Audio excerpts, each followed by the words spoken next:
Alors la maison diocésaine d'Auch, c'est d'abord et avant tout le lieu de résidence de l'archevêque. C'est ici qu'il vit, c'est ici qu'il travaille, il a son bureau ici. Et aussi ceux de ses principaux collaborateurs, le vicaire général, le chancelier, l'économe diocésain, travaillent ici dans cette maison avec lui.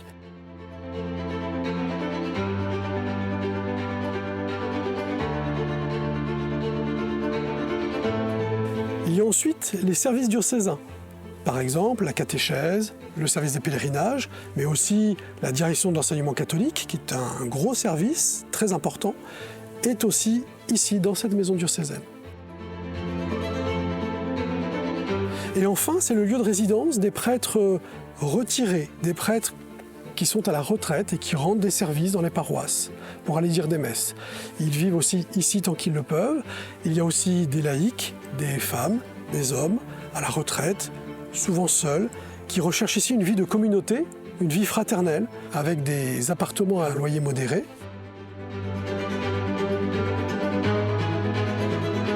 Il y a aussi une résidence étudiante.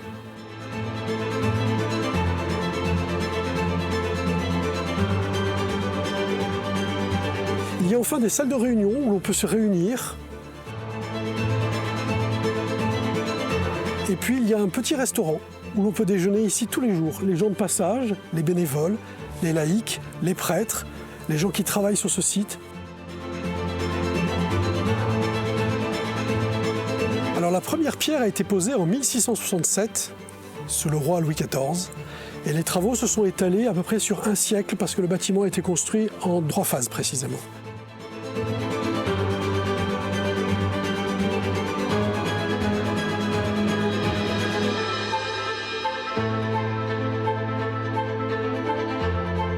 Ensuite, ce bâtiment est devenu, après la Révolution française, une caserne pendant toute la période aussi napoléonienne.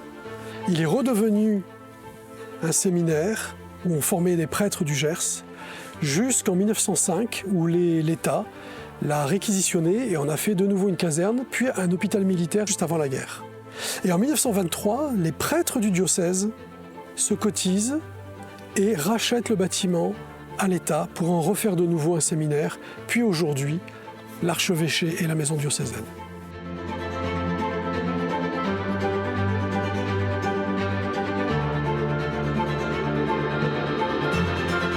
Pourquoi ces grands travaux dans la maison diocésaine? Eh bien parce qu'il y a 10 ans déjà, nous avons fait une première grande phase sur les façades côté ville, qui constituent à peu près 40% des surfaces de ce bâtiment. La façade côté ville était très abîmée, il y a eu une grande opération de rénovation, longue, onéreuse, qui a permis de sauver cette façade, de la restaurer.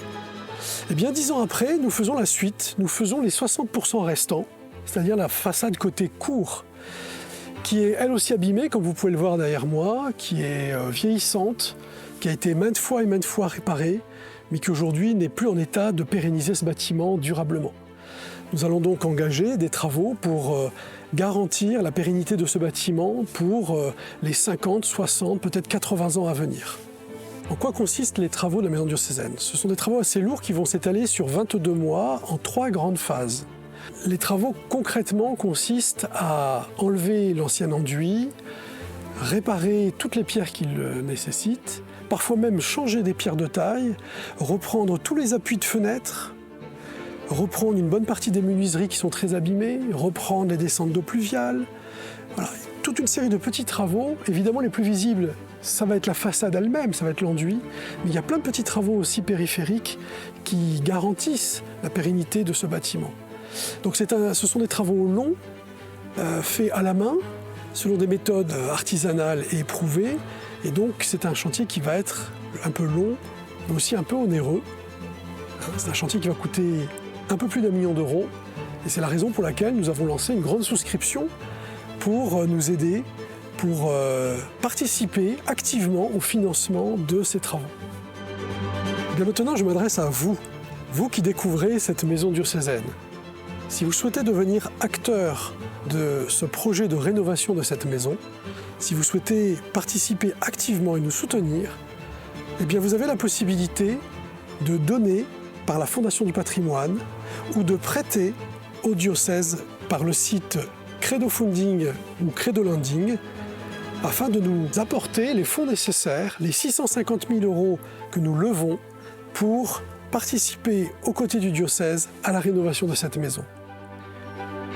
Pour ceux qui prêteront par credo lending, eh bien, le diocèse remboursera par des annualités pendant quelques années.